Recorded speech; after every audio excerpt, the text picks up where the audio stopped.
Good morning, everyone. Welcome to Delta Entertainment. I am your host, Lincoln Kenobi. And before we get started, would like you guys please hit that like button and please subscribe to my channel. Would appreciate that very, very much. All right, let's get into this. Man, oh man, oh man. How the mighty have fallen in this. You know, this has been very disappointing, bro. A lot of people have talked about it yesterday with this Marvel movie coming out soon. It's not the Thunderbolts. It's not the Thunderbolts. Everybody's been looking forward to this movie, despite the red flag on the gender swap of the female of the Silver Surfer. Despite that,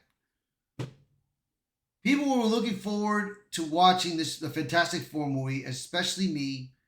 Despite that, I was gonna watch it and give it my opinion. But right now, this is not looking good for Fantastic Four First Steps. So, Fantastic Four First Steps makes politically charged MCU changes to characters centered on gender politics and masculinity.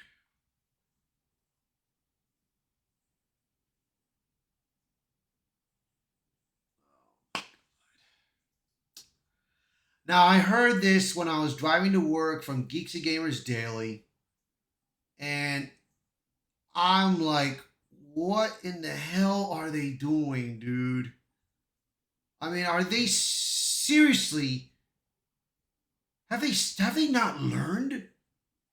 They still have not learned, especially after what happened with Snow White movie, bro, or Ant-Man Quantumania, or Captain America Brave New World, or the Loki series,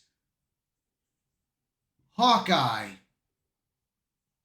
Miss Marvel, the Marvels, Agatha all along. Have they not learned yet?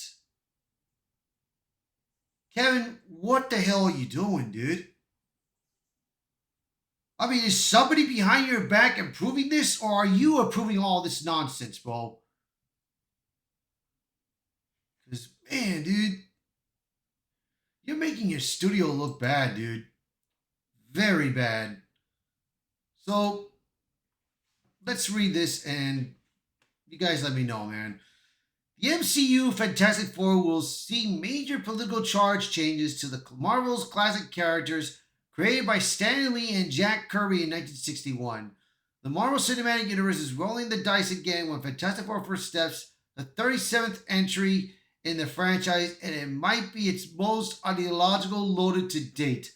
Director Matt Shebik and stars Pedro Pascal, Vanessa Kirby, Joseph Quinn, and Ebon Moss-Bachrach are aiming for a retro futurist take on Marvel's first family, but the glossy visuals can't hide a major shift in character dynamics and storytelling focus.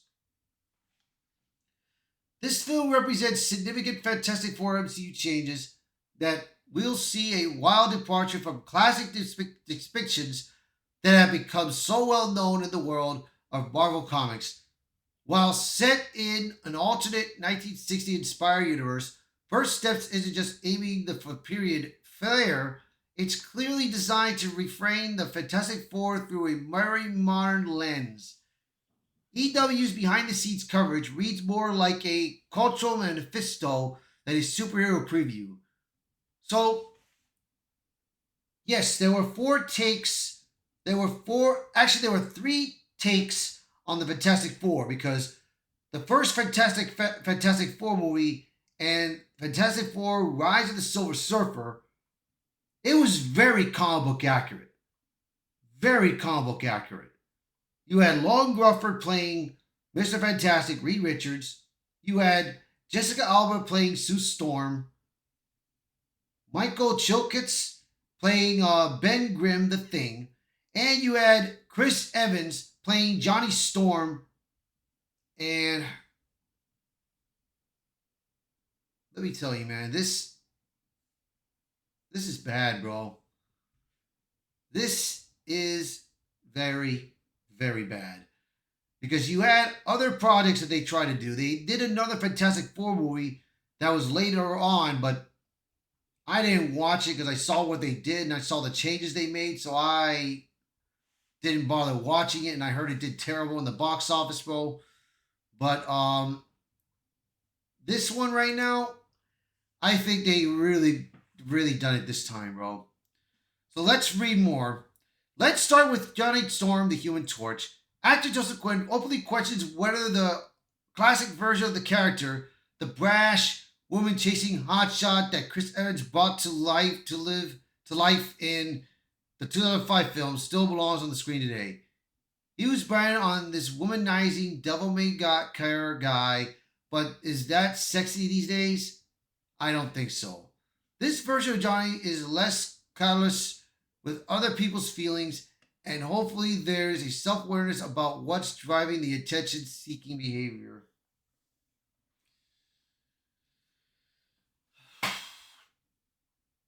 Oh my. Dude, Johnny Storm is supposed to be cocky. In the comic books, he's like that. Oh, yo, man. These goddamn actors are so stupid. At least they give you a hint of what this movie's gonna be like right now. And this has been terrible, dude.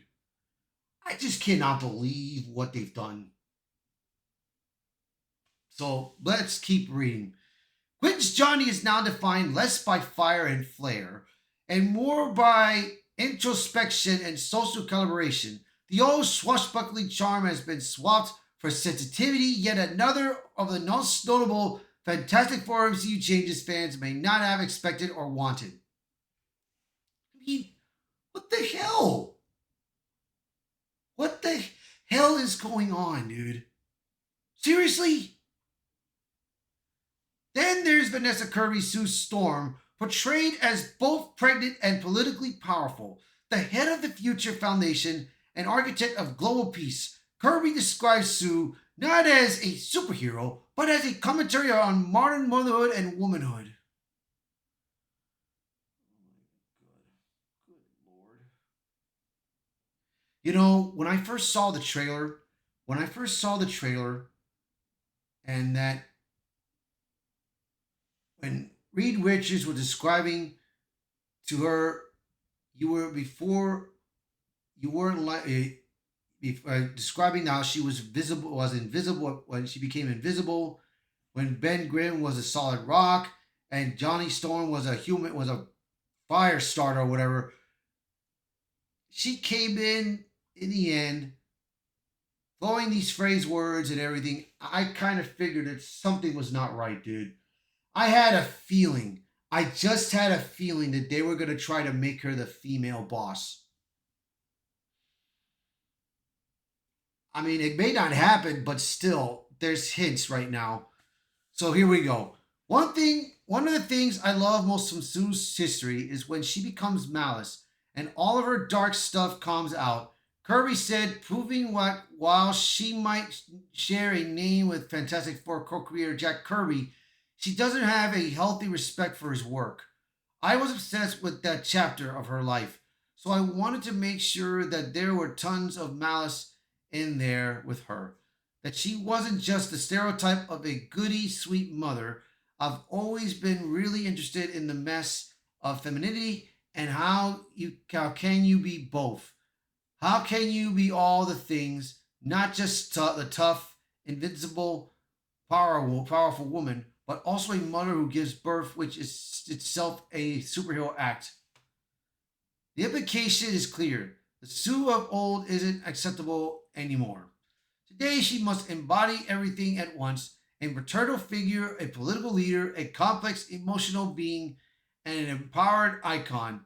This is one of the clearest Fantastic Four political MCU changes, definitely the team's new modern audience direction. Reed Richards, played by Pedro Pascal, is reimagined not only as the MCU's smartest man, but as a utopian visionary building a new society alongside Sue. Director Shackman describes them as a couple constructing a better world. If he is the most scientifically intelligent person, then she is the most emotionally intelligent person on the planet. Between the two of them, they're building an idealistic society. This idealism replaces the fantastical adventures of the original comics with what amounts to ideological world building. Even Kirby acknowledges the balancing act of rewriting a 1960 character for a 2020s audience. If you played an exact 60s suits today, everyone would think she was a bit of a doormat. So, figuring out how to capture the essence of what she represented to each generation, where the gender politics were different and embody that today was one of the greatest joy of. I don't understand this, bro. Sue Storm was never a doormat. I mean, if they watched the Fantastic Four movie and the Return and the Rise of the Silver Surfer, she was never a doormat. She played her role. She played her role perfectly, dude. She was a team player. Reed Richards was the leader, intelligent and all, man. Johnny Storm was the cocky one and everything, and Ben Grimm was the strong man. And Sue was the person that tries to keep everyone together, but also being a team player at the same time, fighting and and protecting people, man. I mean, come on, dude.